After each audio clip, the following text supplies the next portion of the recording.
Hello guys and welcome back to another blog. कालचे जे तुम्ही माझा एक्सपिरियन्स बघितला असेल फूडचा, जनरली तेवढा होत नाही, खरंच होत नाही. म्हणजे लिटरली माझा तो 200पेक्षा कमी असतो. पण काल आय डोंट नो म्हणजे का असं झालं, पण तो जास्तच हायर झाला. चलो ठीक आहे. आता सध्याला मी काम करतो आहे. 10:30 वाजलेत आणि मी माझ्या कामाला 9:30 वाजता सुरुवात केली होती. आणि पण आज मी लंचसाठी बनवणारे मूग दालचा चिला किंवा मूग दालचे धिरडे ज्याला म्हणू शकता. त्यासाठी अगोदर जी तयारी करायची असते ना, तर माझ्याकडे थोडासा टाईम आहे, तर त्या टाईममध्ये करूयात म्हटलं. सो गाईज, पूर्व तयारी एवढीच आहे की आपल्याला मूग डाळ भिजत घालायची. ही मूग डाळ अशी असते, कारण मी स्वतःच कन्फ्यूज होतो म्हणून दाखवून दिली. तर मी आता ॲप्रॉक्स 1 वाटी मूग डाळ भिजत घालणार आहे 2.5-3 तासांसाठी. म्हणजे आतापर्यंत 10:30. तर मग मी माझा जो लंच ब्रेक आहे तो अराऊंड 1:30-2 वाजता होतो. तर तोपर्यंत ही मूग डाळ चांगली सोप होईल. होपसो.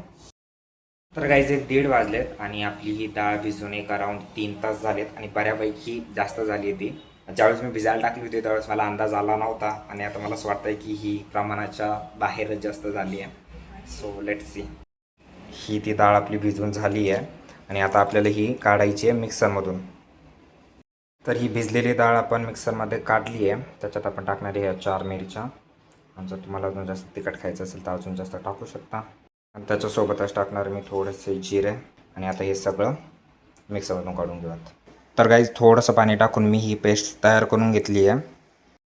याच्यात मी थोडंसं पाणी टाकलं आहे टू मेंटेन दी कन्सिस्टन्सी. आता त्याच्यात टाकणार आहे आपण थोडीशी हळद आणि ॲट दी लास्ट मीठ.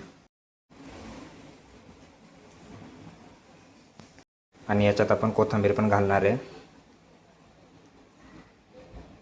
तर हे सगळं मिक्स करून मी या कन्सिस्टन्सीचं एक बॅटर बनवून घेतलं आहे. आता हे आपल्याला तव्यावरती टाकायचं आहे.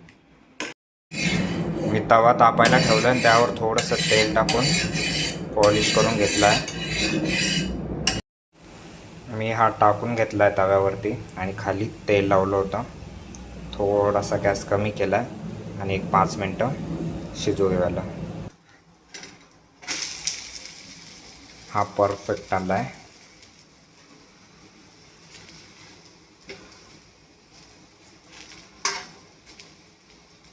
फायनली आपले मूग दालचे धिरडे किंवा मूग दालचा चिला रेडी आहे. मी पटकन टेस्ट करतो, खातो, कारण मला आता ऑफिसचं काम पण करायचं.